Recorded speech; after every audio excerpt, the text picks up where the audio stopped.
Hey, we're trying. Happy Black History Month, everyone.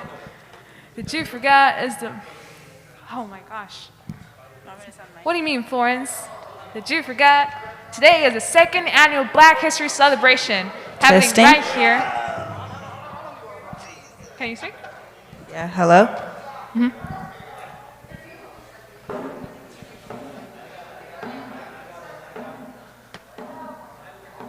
Do you want us to keep going? All right, I'm just gonna practice. What do you mean, Florence? Did you forget? Today is the second annual Black History celebration happening here in our very own Kennedy High School Performing Arts Center. Yes, girl, everyone is super excited. So let's get started. Oh, and looking up, I see some very special people here. Thank you to our principals, AUHSD, Board of Trustees, AUHSD, Executive Cabinet. Yeah, test the mic.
Signal. Okay. It's good. Check 1, 2, 2. Test 1, 2.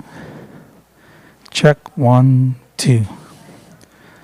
2, 2.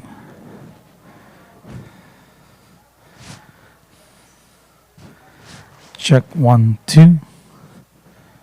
Test. All right.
Welcome, everyone. Oh, Cynthia girl, what are you doing here? What, did you forget? Today is the second annual Black History Month celebration happening here in our very own Kennedy High School Performing Arts Center. It's 6:30 already? And everyone's here on time on a Friday night? Okay then. Yeah, that's what I'm saying. And everyone's super excited to see our special guests. So let's get started. Wait. Before we get started, we must thank our amazing organizers, Mr. Davis and the Black Lives Matter Task Force.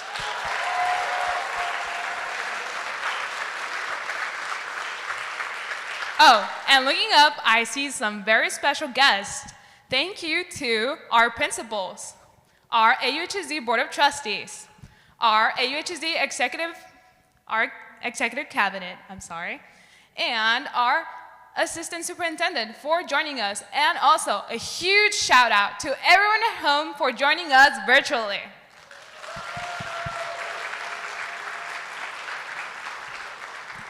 Okay, Cynthia girl, you ready to get started? Yeah, let's go.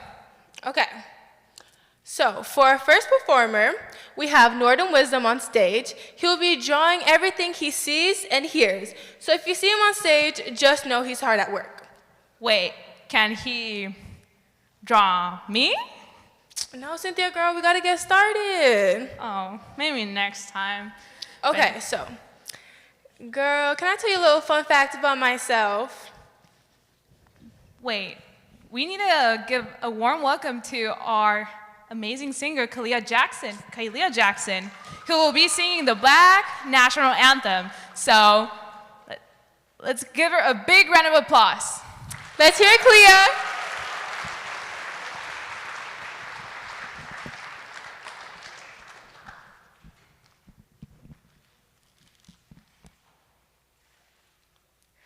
Lift every voice and sing till earth and heaven ring with the harmonies of liberty. Let our rejoicing rise high as the glistening skies.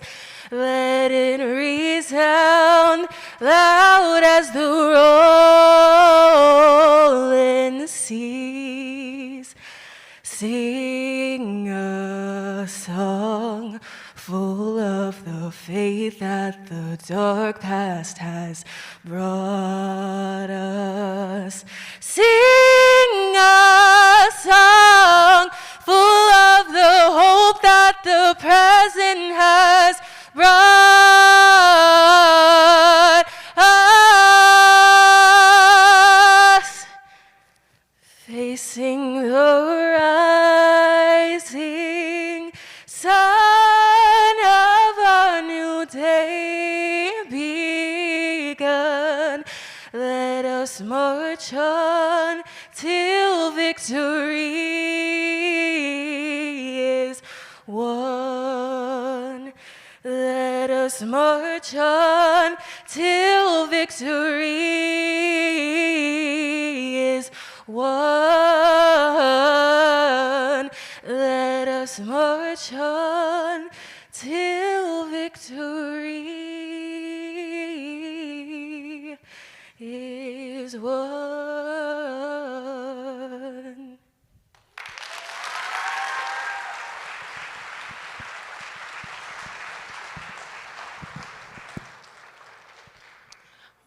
Wow. That was a beautiful performance by Kyleah Jackson. She really does have a beautiful voice. Yes, Lawrence, I 100% agree. Hey, Cynthia girl. Can I tell you a little something about myself? Yes, go ahead, Florence. Okay, so I'm Nigerian and... Wait. What does this have to do with our Black History Month celebration, though? Okay, girl, you gotta let me finish. So I'm Nigerian, and that is located in the west part of Africa. So I am pleased to announce our next performance, Le Ballet Dembaya, joining us right now.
don't know about you, Florence, but I got goosebumps just by watching our West African performers.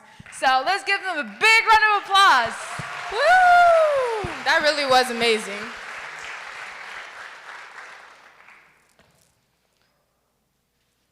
And look at Northern Wisdom with his amazing description of our West African dance. Can we give him a round of applause? Yeah, we were very That's absolutely talented. beautiful.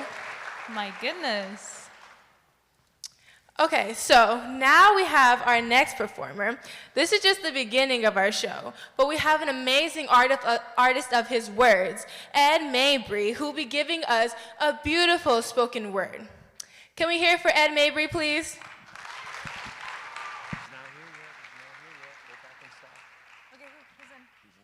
And then who's next? Just go talk. Tell them we having a.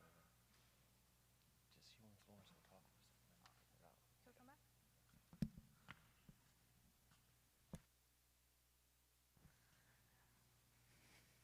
But let's first acknowledge Northern Wisdom once again.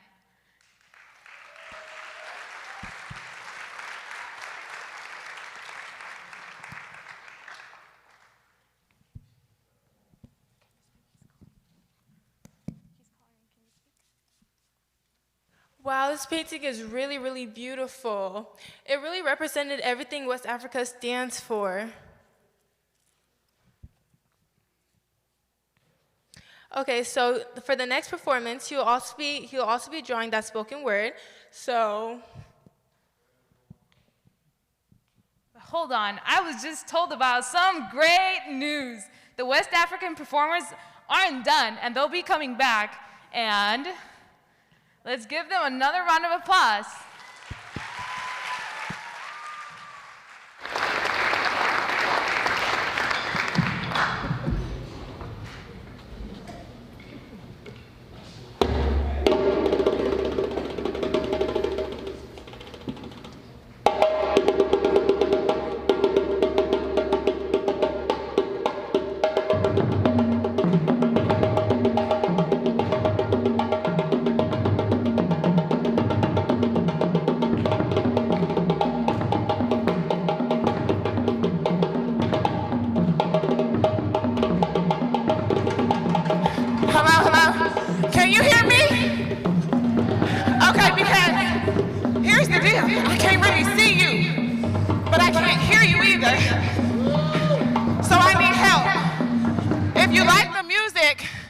Maybe we could rock like this a little bit in your chairs. You see this?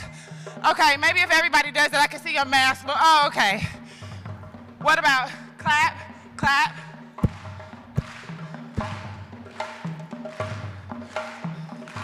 Okay. See, this makes us feel like we're in the right place. You might say you don't know how to dance like us. I don't believe it. But as long as you keep this going, we'll stay a little bit longer. Yes? Is there anybody that thinks they can stand up and move a little bit? Can you stand on your feet maybe for 3 minutes? Stand up, let me see. Stand up, let me see. Okay, okay. Keep your rock though. You had a rock going. A rock, rock, rock. Hey. Okay. Now can we clap, clap, clap? Uh-huh.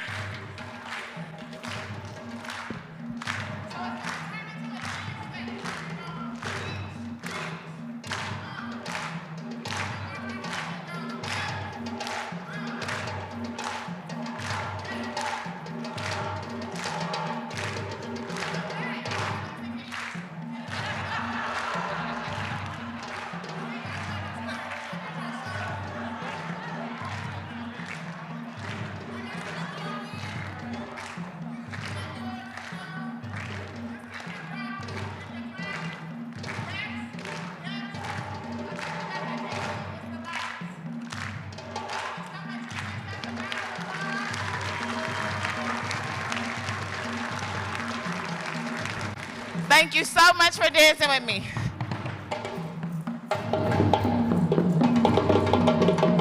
I'm not sure how to turn it on.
goodness, that was amazing. That was such a beautiful performance. I'm about to hit the Itigi, my little West African dance myself. Yep. Now let's look at Norton Wisdom's work. I see, is that a lion, Florence? It looks like it, but it looks amazing. I really like it. I'm not the best at artwork, so this is just mind-blowing. I think we have someone joining us, right? Yes, we have an amazing speaker, Ed Mabrey, who will be giving us an amazing spoken word. Are you ready, Ed?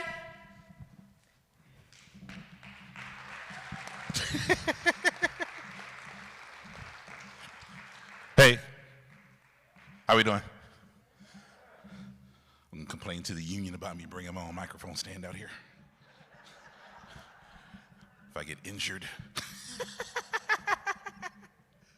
Okay, let's get this out of the way real quick. I do not perform anywhere where I do not feel comfortable. I don't feel comfortable yet because y'all are kind of scary, especially you. So, I'm gonna ask how we doing tonight. Are we all right? The proper response is aight. I understand you're in school, but it's spelled A-I-I-G-H-T, and it's a schwa. Put it anywhere you want. I won't change how you say it. All right? Beautiful. How we doing tonight? Are we all right? That was whack. Let's try again. Look at your neighbor. Say, neighbor, it's all right to say all right. You guys are cringing. English majors are cringing at all right. Just deal with it. Suck it up. Let's try it again. How we doing tonight? Are we all right? Okay, who said we all right? Someone put an extra word in there. I didn't ask. Yeah, you're overachiever. No one likes overachievers. Go sit in the back. In 5, 4, 3, 2, 1. It's February. It's Black History Month. I don't know if y'all knew that, did you? All 2 of you? That's what's up. Say it loud. I'm black and I'm proud. You should always say it loud. I'm black and I'm proud. I'm loud like a buckshot, like a Glock click, like a 41 to your body cliche.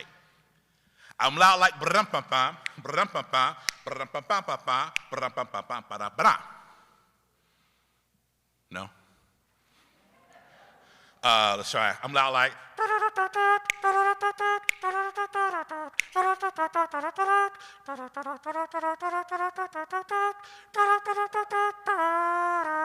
Damn, damn, damn, James, or damn, damn, damn, James, or ain't we lucky we got 'em? Good times, it's fat up like a Huru Kiss Kirk, like Sojourner's breast grip, like Satchmo's swollen lip. I'm loud like Huey P. Neutron dance, like El Haj Malik Shabazz, like last name ever, first name greatest, like Ali Gorilla Thump, like Disco Club Girl, you better do the bump, like WAP, like Crooked Cop, like Mother Scream when her firstborn die, like crooked letter, I, black like night, black like death, black like room, exit, baby, first breath. Man, I'm black like Nat Turner's Toe Jam.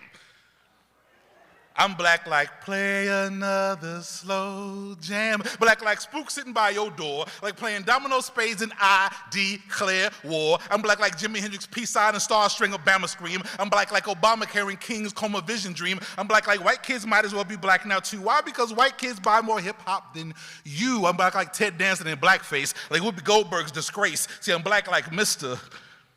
M-I-S-T-E-R.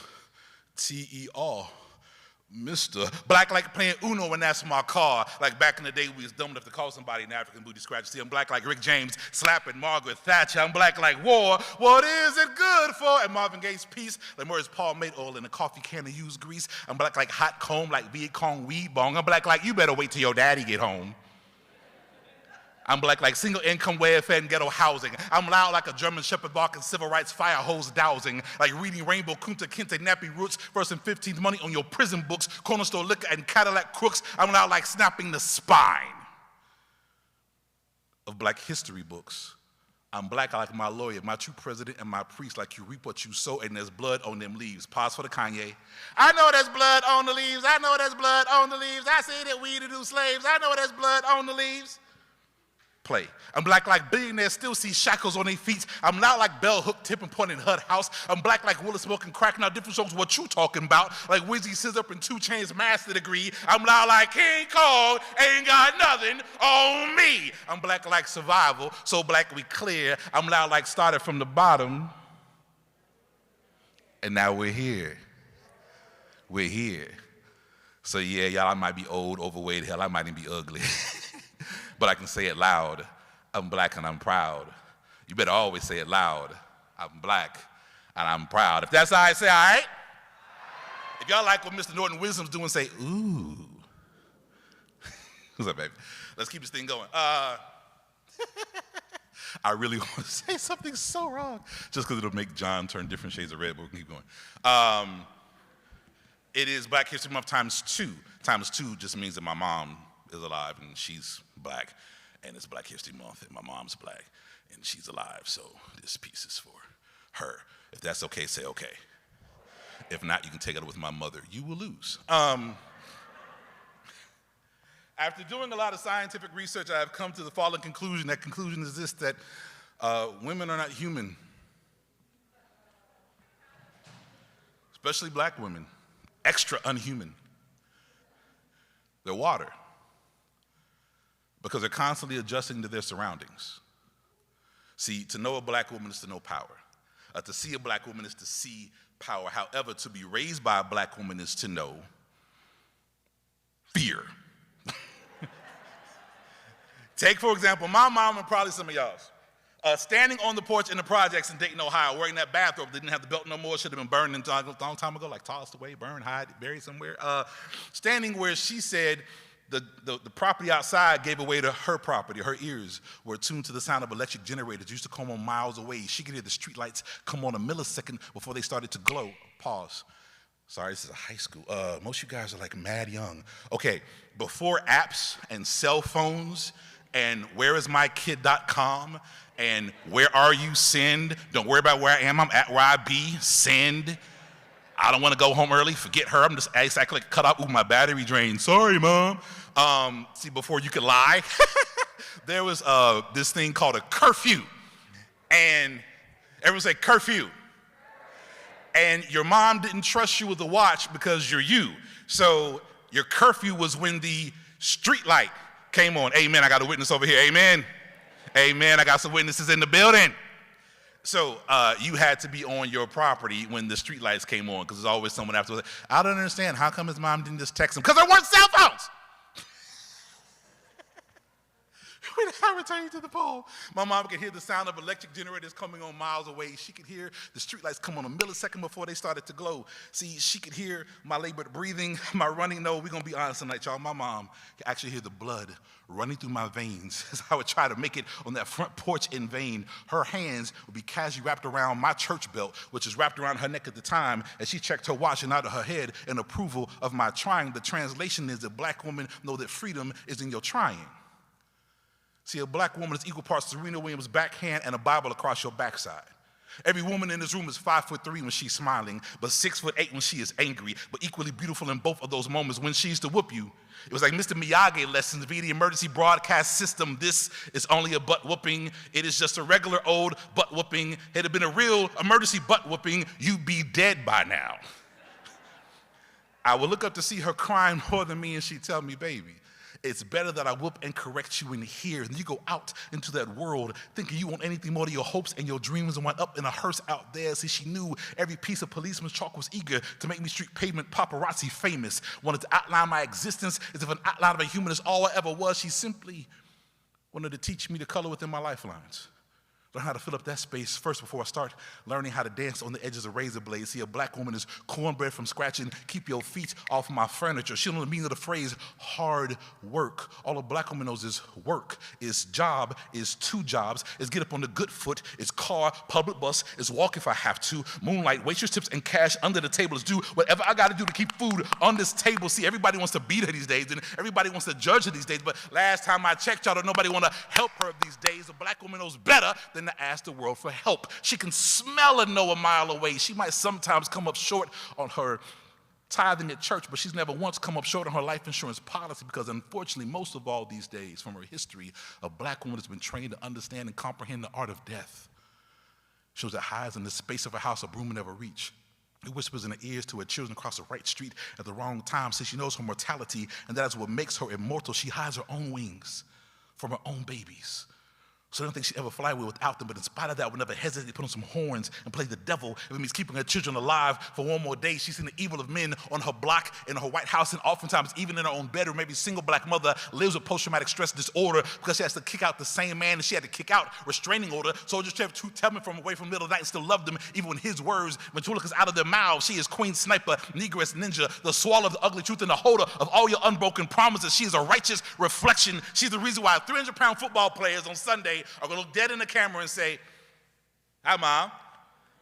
As Super Bowl cameras, she is America with a soul. She's the Constitution with a heart. She's a dream that you can actually hold on to. A black mother, goddess, queen, a smart mouth will get your lips twisted. And don't you stop away from me. Roll your eyes and I give you something to roll them for. She is step on a crack and break your mama's back. I dare you. She says, "What makes you think my back ain't already broken?" She says, "I am more than just your mother," she says. "I'm a rose trying to teach you how to bloom and how to grow and how to rise." That's all right. Say all right. Everybody got all super quiet. John, we all right? Let's look at John.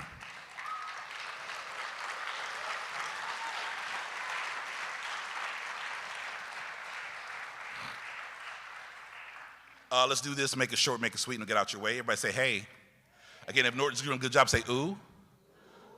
That was extra ooh for that one, Norton. I don't know why, but you did something special. Do whatever you just did again. All right, let's do this bit and get out the way. Don't pause. We're time restricted. I point at you, say a word. Good? Good. That's the word is good, good? Good, as in is it good enough for me? As in the room and the space we have here with these people is exactly enough to keep my heart filled in spite of running behind schedule from idiocy moments that happen in downtown LA, because downtown LA is kind of synonymous with dumb things happening, so we always have to feel good about where we come from.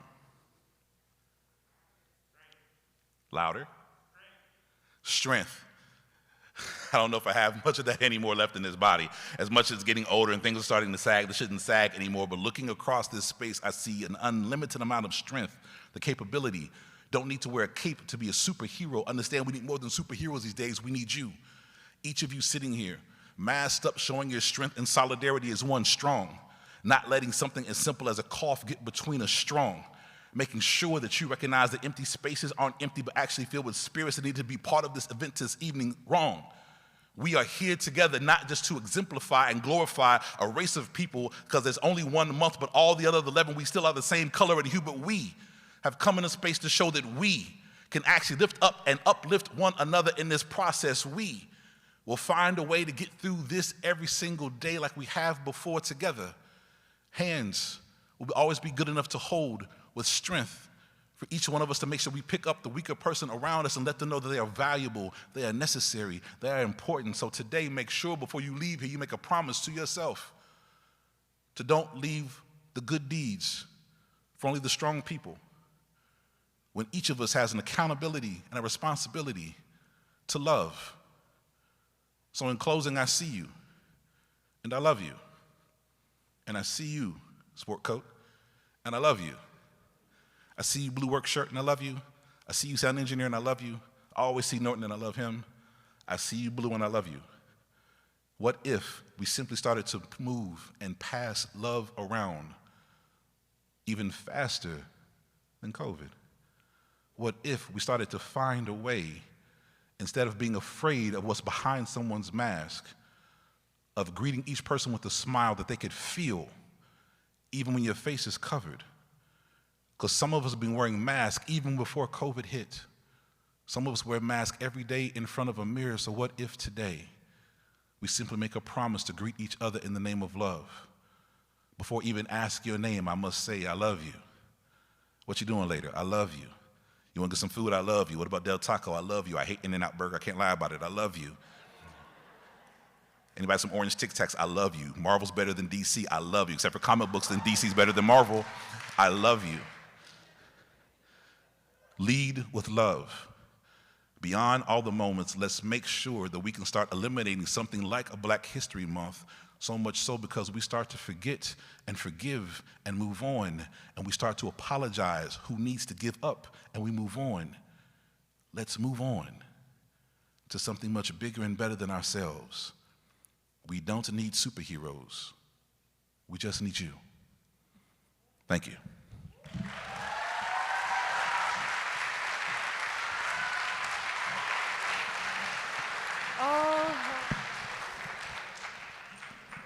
Thank you, Ed Mabrey, for those words of wisdom. They truly filled me with the right energy to continue on with our Black History Month celebration.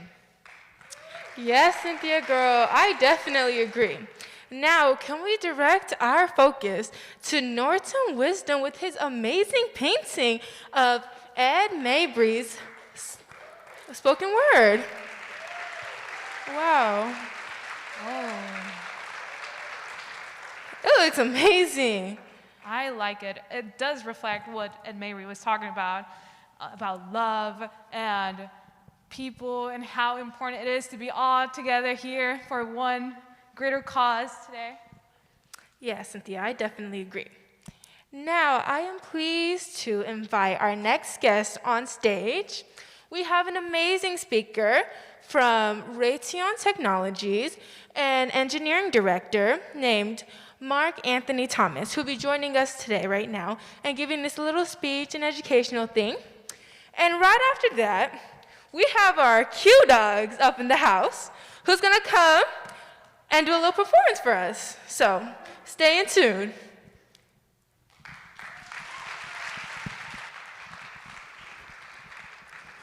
Thank you, ladies. That was amazing. Is everybody having a good time? All right. So, just like my guy said right before me, I love you. So I'm here because I love you. And I want to go through this journey. I want you to go through this journey with me because I'm going to tell 3 stories all at once. As a people, we're creative. I'm going to try to show my creativity by telling you 3 stories all at one time, and you'll see, hopefully, how it all comes together at the end. And by the way, this is an outline of a book that I'm going to actually release, so you're the first ones that get to see this. So fly with me, come with me on this journey. First chart, please. Or is it me? Hello? Okay. Got to give it some time to warm up. And what I'm going to do is I come from Raytheon Technologies, and it's important that you guys know that I sat in some of the same auditoriums and chairs as you as a youngster, the youngest of 5. I didn't have much, so don't think that I'm some guy that came up here that had it easy. You're going to go through this journey with me, and it wasn't easy. But in the end, I'm going to tell you all my secrets, and I want you to walk away with all of these secrets. So at Raytheon, we build a lot of things that protect the country. Some stuff I can't even tell you, or I have to kill you. So I'm not going to talk about my work. I'm going to talk about how I got there. So fly with me. Let's go. Let's go. Let's go. Okay, so here's the first chart. I'm not going to spend a lot of time, but I come from Los Angeles, and I come from John C. Fremont High School. I just actually saw that school on the news the other day. So it wasn't an easy life, and I know for sure it's probably similar to a lot of the things that you guys are going through. But you can make it, and I'm going to show you how. I graduated from John C. Fremont with a 3.85 GPA. I went on to Cal State Northridge for my mechanical engineering degree, and then I got my master's degree in 1 year at Stanford University. But we're going to come back to Stanford because even though I did that in a year, if something happened there that I got to share with you. I've done so many things at General Motors, Hughes Aircraft, Boeing, as well as Raytheon. But again, I'm not going to go through what I'm doing now. It's important, what did I do to now own a $23 million contract? What did I do to get to where I am today? That's the part I want to leave with you. So let's do it. Let's do it. Okay, so here's the thing. Everything I did, I really believe everything started kind of like in middle school where I played sports and I did academics very well. I used to go to a summer internship at UCLA while playing football and basketball. But an important thing happened during that time frame in about the 9th grade. 9th grade, I was in an algebra class, and my teacher gave us homework. I turned the homework in, and he's going over the homework, and he got a different answer to me. You know, I'm a respectable kid, right? You know, we all grew up with respect, but I told him he was wrong. Not only is he wrong, but the book is wrong. And so he's like, dude, the book got this answer. I got the same answer. Maybe you're not right. So 3 weeks later, he's doing some more homework, and he calls me up to in front of the class, and he says, I want to apologize to you, Mark, because I called the publishing company, and you actually were right. And so what I want to tell you and the rest of the kids here, when I teach you something and you know what you're doing, whether it's an adult or even a teacher like myself, you make them prove you wrong. Because if you know what you know, you stick with it. And that stuck with me for a long time. And that's when I first thought, for the first time, maybe I am a little smart. Maybe just a little bit. And then all of my friends start calling me the professor. So if you call me the professor and you say I'm smart, now I have to live up to what you're saying. And I'm telling you, that was the motivation to boost me to say, okay, we can do this. So then a pivotal point came in my life because now I had matriculated to high school and I was playing on the football team, but I also loved the academics part, and I had to choose between the two. I had to choose, and I chose the academics. And the only reason I chose the academics, because I was slow, I wasn't that fast. I mean, I had a few little moves, right? That's all I had right there. And that's it. So I said, I'm not gonna play pro. I'm 5'4", 144 pounds back then. But I know I'm not gonna play pro. So academics was it, and at that time, I made myself the machine that no matter what is put in front of me, I have to make it through academics. And that was a pivotal moment in my life. So now, I'm at the end of high school, applying for college. And see, I had a college advisor that you have to understand, my whole family all wanted me to go to UCLA. All my brothers wanted to go to UCLA. I'm the youngest of 5. UCLA is the thing.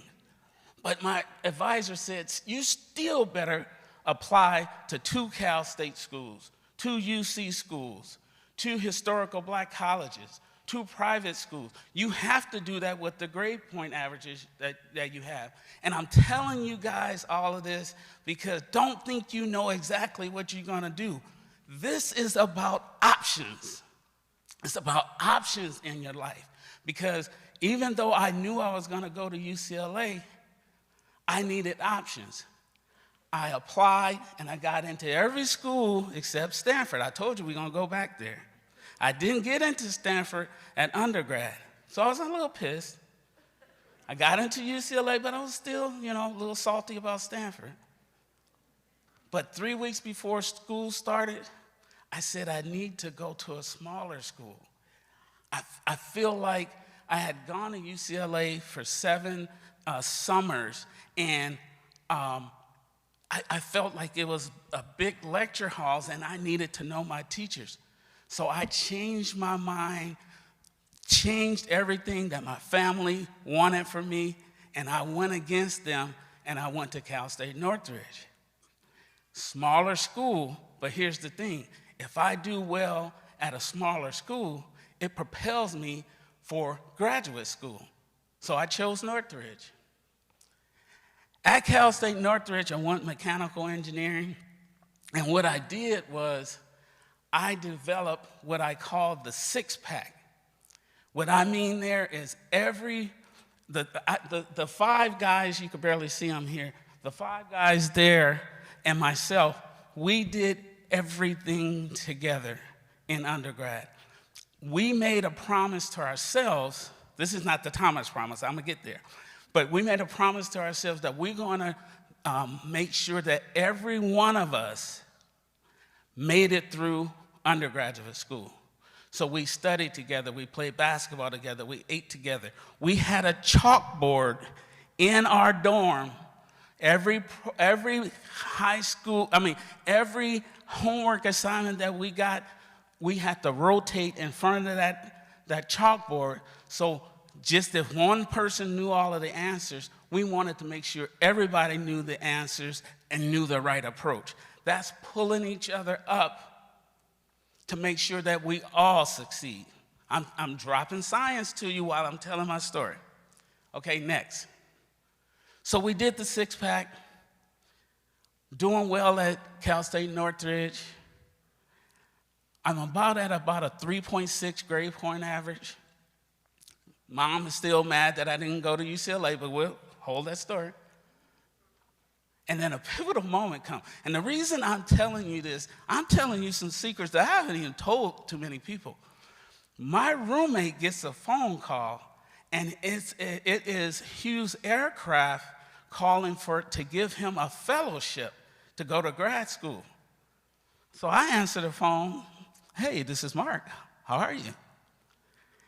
Well, we're calling for Trevor, is Trevor there? Oh no, Trevor's not here right now, can I take a message? Well, we're calling him about a fellowship. This is Hughes Aircraft? Oh, Trevor works for Northrop Grumman. but I'll make sure he gets the call. So Trevor already had a fellowship at Northrop Grumman, and 2 weeks later he tells Hughes Aircraft, I'm not interested. But because your boy opened up the door and made some noise and told them that I was interested, I get a call the next day. And it was somebody different too, and they try to play like I was the first choice. Oh, Mr. Thomas, we're so proud to tell you that you got the fellowship. And I'm like, oh my God, I did it. Oh my God, knowing that I was the second fiddle. But that's okay. And what I'm trying to tell you, sometimes it may take luck, but a closed mouth don't get fed. So sometimes if you have to do some things to let everybody know where you want to go, things like this can happen. And my whole life changed then, because this is the reason why. Now I have a fellowship, and what that means is I have all the money I need to pay for the schooling to go to grad school. That means I get a $1,000 stipend per month. That means all of the schooling is done. And if any school knows that you have the money, now they'll listen to you. So, okay, Mr. Stanford.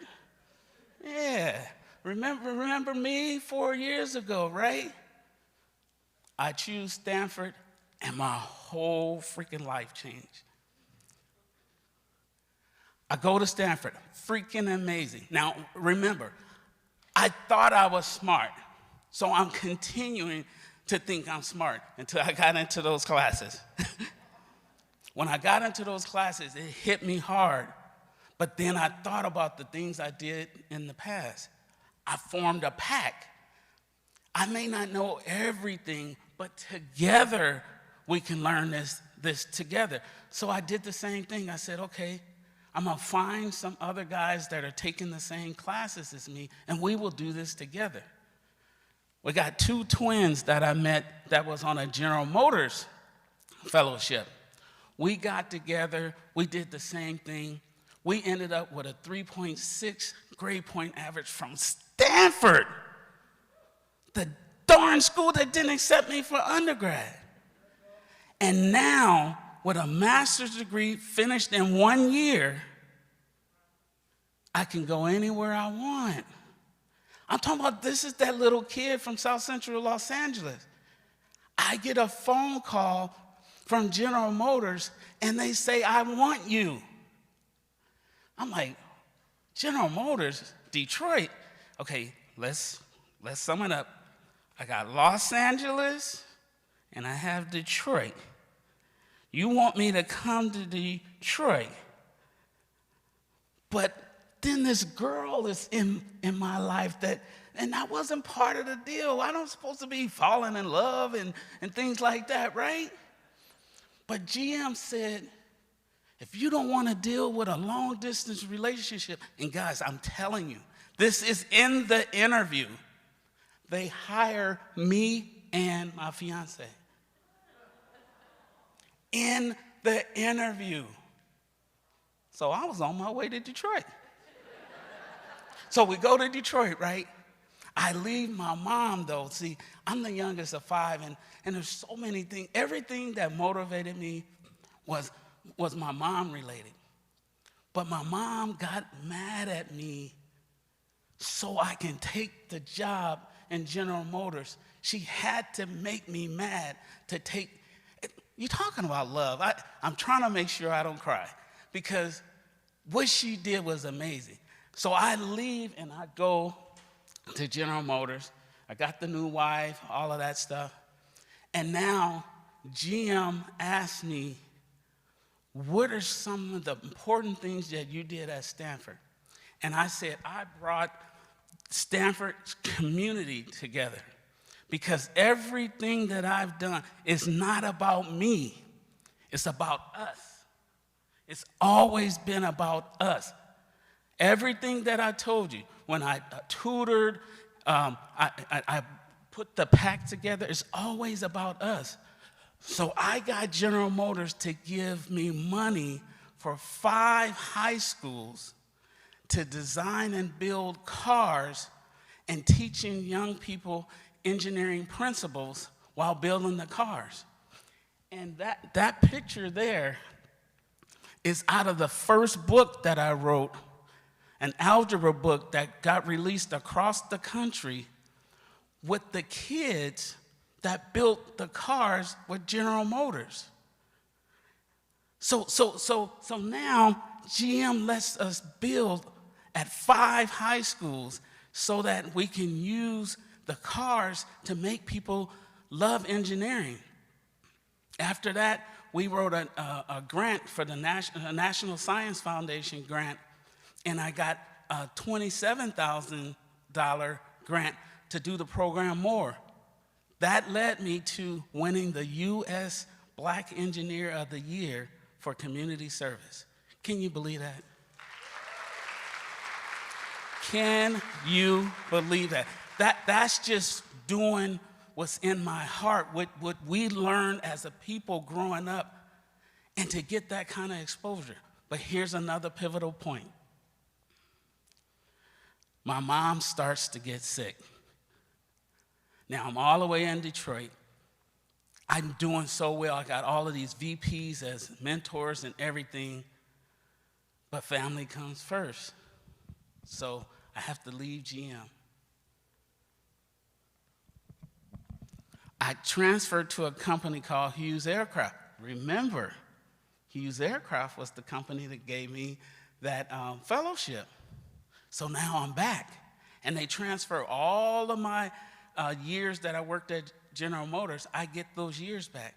So I'm starting off fresh. I'm 27 years old. And I'm a manager. And so I'm excited. I'm back here. I'm starting to tutor more. The director of my unit at Hughes Aircraft, they asked me to tutor her son who's doing bad in math. And at the end of the year, I get him a B+.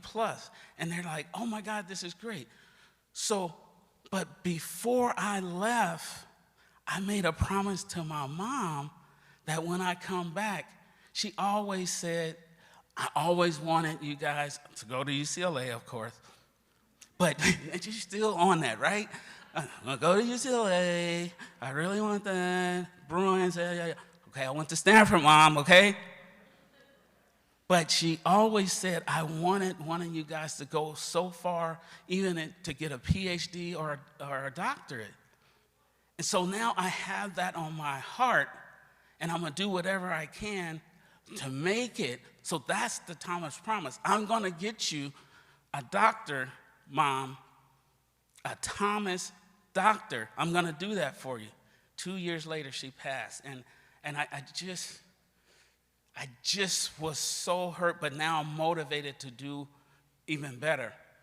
I continue my whole career. I'm tutoring middle school students. There's this young girl that I start tutoring. She wanted to know everything, how I got there, all the little tricks. And I'm going to show you on the last page all of the tricks. But this girl, she knew all of that stuff because I kept grinding and telling her all of these things as I tutor. Now, Raytheon does like General Motors. They make me an offer that I just couldn't refuse because I was running manufacturing at Hughes Aircraft. And I'm going to tell you this because when we get to the other pages, I'm showing you that if you're good, no, I'm spilling it. No, just wait till we get to the other page. If you're good and passionate about everything you do, I'll wait till we get to the next page. Anyway, I go to Raytheon. Now I've been there 17 years. They've flown me everywhere, all over the world. I've done so many things, but I can't tell you about it, right? Because at least one of you, I may have to take you out. So some of the stuff that we even build is going to be flying over the Super Bowl on Sunday too. But I can't talk too much about it. Now I tell you what I've done, where I've gone, but how did I make it? Here's the 7th, get your pencils ready. Here's my method. And everybody that I tutored, these are the guiding principles that I've had throughout my whole entire life. And it's aim high. These are the things that I believe in. A is for attitude. Have a positive attitude. Things will always happen to you, but it's how you respond to them that allows you to move on. I is for intelligence. As you can see, I made sure that I knew I wasn't going to play football, so I made sure that I made myself a machine, and I tried to learn and go as far as I can through school. Be a mentor. Not only a mentor, but a mentee. I'm sharing this stuff. It's going to be in the book. You guys getting it for free.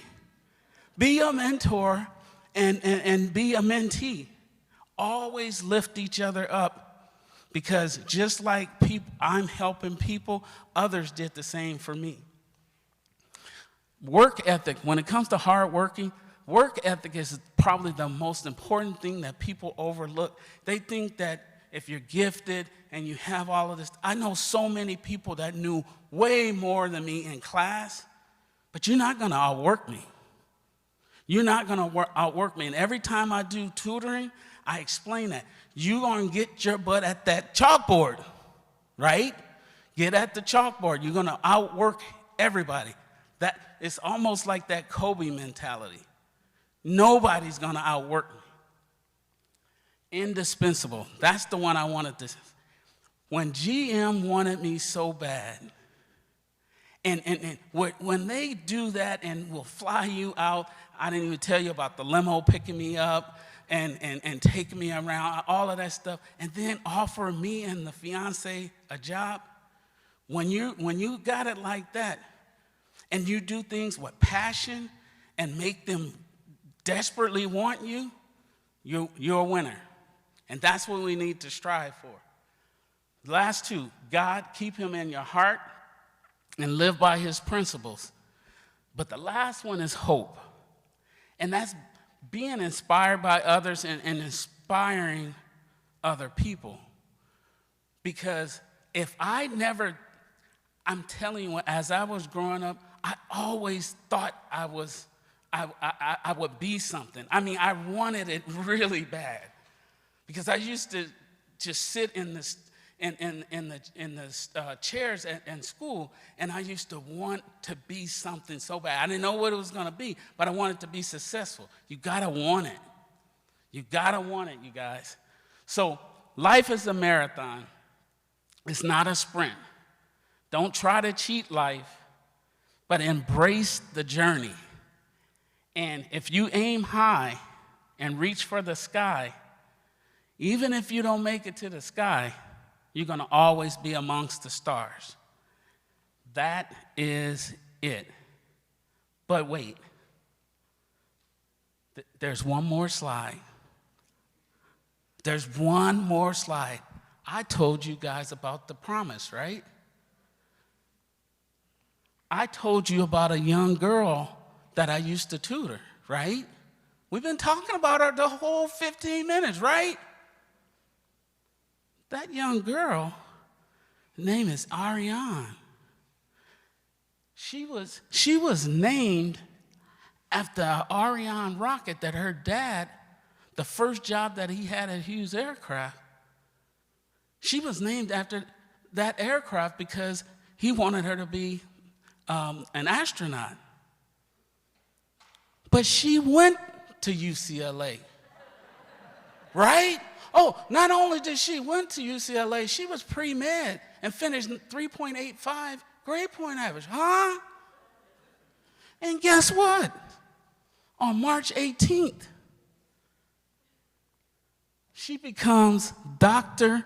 Ariane S. Thomas, Howard University, sports medicine. And guess what, you guys? She fulfills the Thomas promise. Thank you. Thank you.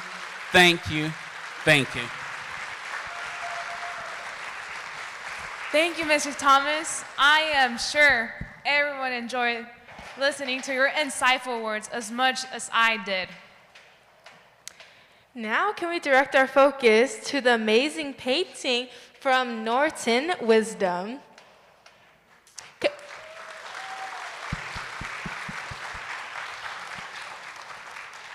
Wow, he really did illustrate what Mr. Thomas was talking about. That looks like a schoolhouse to me. What do you think, Florence? There's so many interpretations to this. I see a lot of money symbolism, and I also see someone on his back, and I guess that's maybe the influence Florence, people had in his life. Do you hear that? Hear what? The barking, the footsteps, and the clapping. Does that remind you of anything in particular? Oh yeah, we have our historically African American Omega Psi Phi fraternity joining us right now. Can we give it up for our Q Dogs?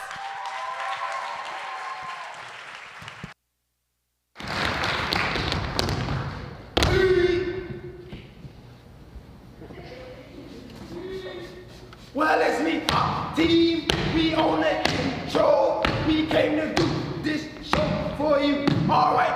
Well, it's me, team. We on the intro. We came to do this show for you. All right. I love my G-Side fight. Until the day that we die. I love my Q-Side.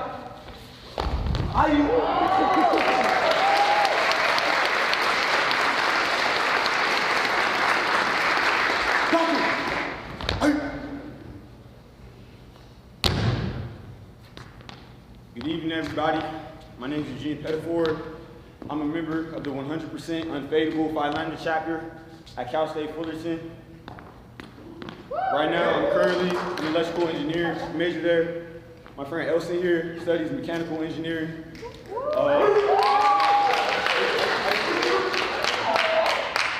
So please enjoy the show and have a great time.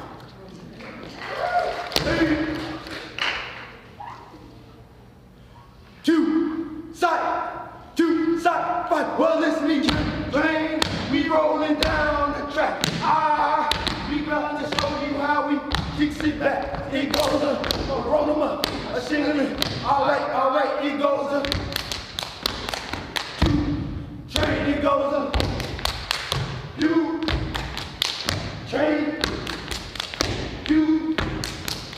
train you.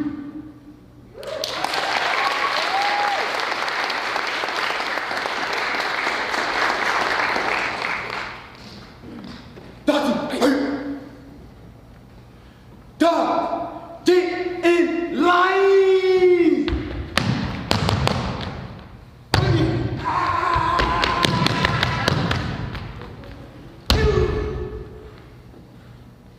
Hold up, are we missing somebody?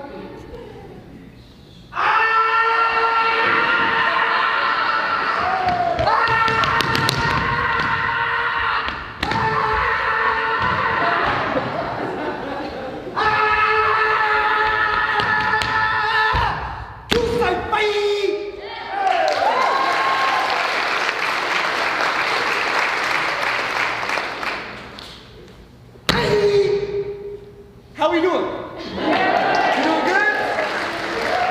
Okay, cool. So I'm gonna ask the audience to ask these brothers of Omega, what can they do for Omega? So I'm gonna count it to 3. 1, 2, 3. What can they do for Omega? I'm gonna ask this dog in particular. Dog, what can you do for Omega? I don't know, dog. You not gonna show us? What do you mean? What do you want me to do, dog? No, do whatever. All right. Okay, cool. Show us.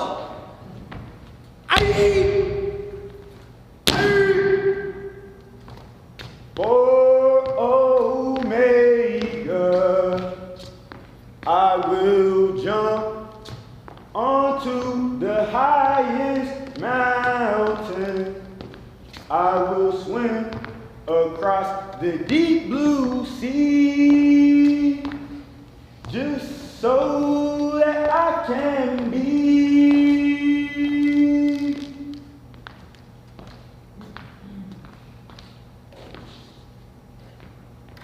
I'll be what? Be an Omega man. I will jump onto the highest mountain. I will swim a backstroke across the deep blue sea. I said just so that I can be.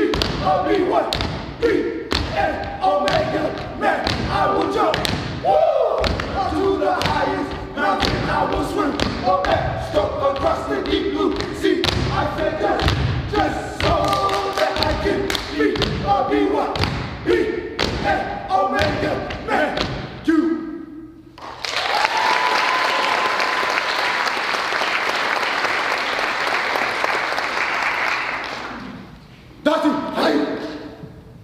Hey y'all, how y'all doing? Give it up for my brothers, man. Proud of y'all.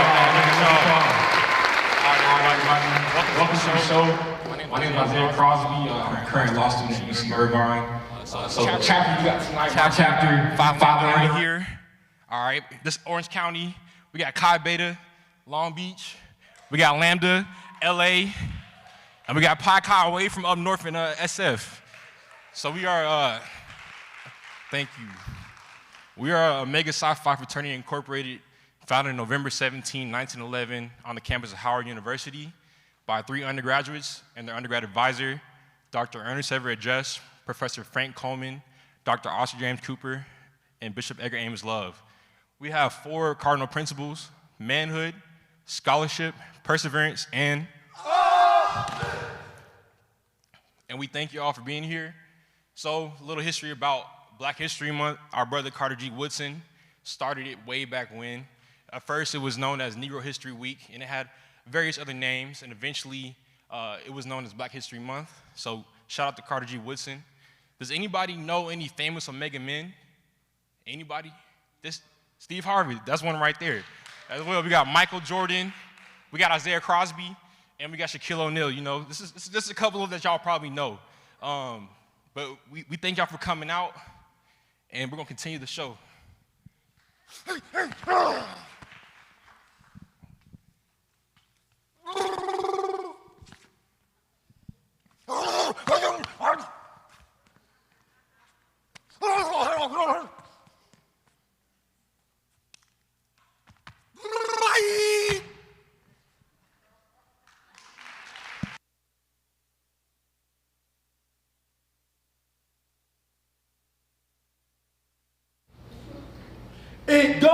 a Cadillac.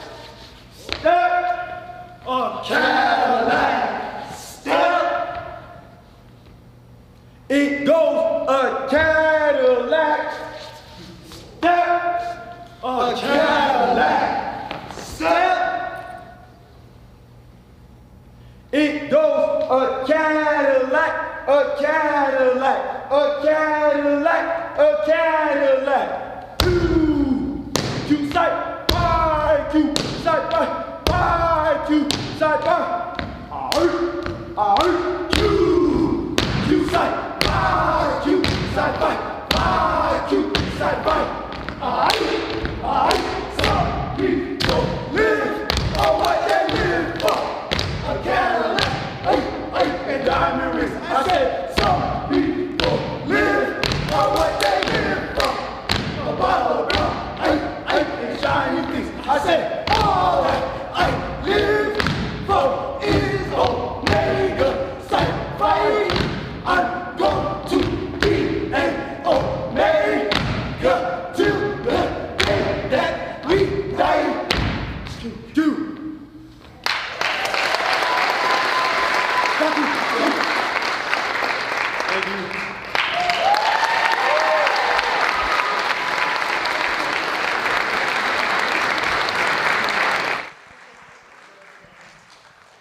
Wow, wow, wow, wow, wow.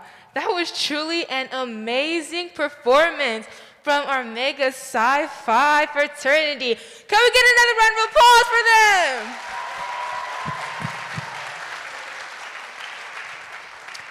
Thank you so much to our fraternity joining us today, and thank you again to all our other speakers and performers who came to join us today. Yes, Florence. Are you forgetting anyone in particular? Oh yeah, and thank you to our amazing audience who came out and everyone who's watching on TV right now.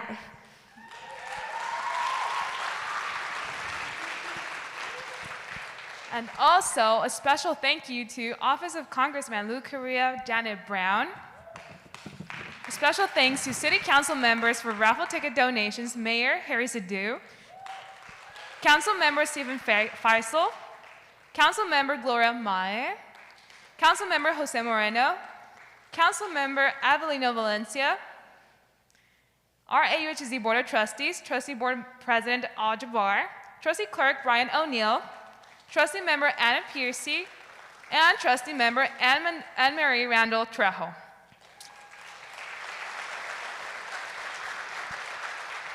And another special thank you to our AUHSD Executive Cabinet, Jared Freed, Brad Jason, John Baptista, and to our ABC Unified School District, Dr. Shi Shan Wise, and Adrian Thompson.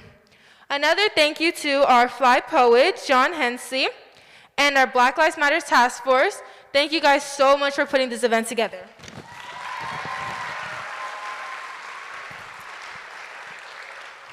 Okay.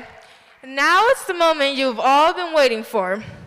It's time to announce the tickets to our Harlem Globetrotters. And this event will be taking place at the Honda Center, courtesy of Mayor Harry Sitsu and Council Member Stephen Fiesel. So I believe we have 6 winners. We're going to be pulling them out right now, randomly. Close your eyes.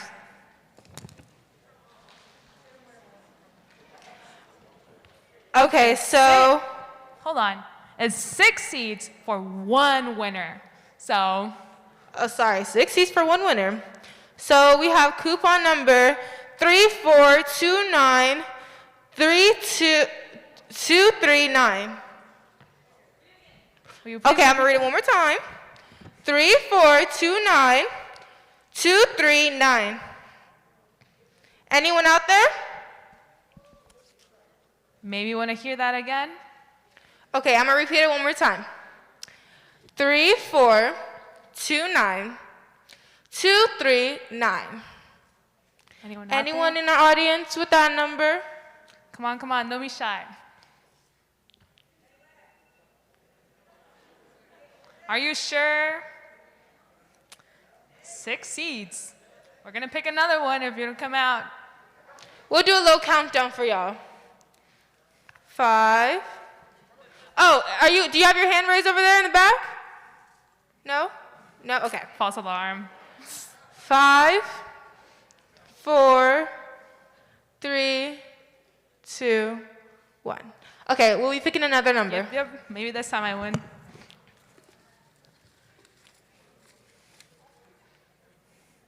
All right. Next number. 3, 4, 2, 9, 3, 2, 4. Come out. Come on, Anyone come on, out there? We have a winner! Woo! Coming up.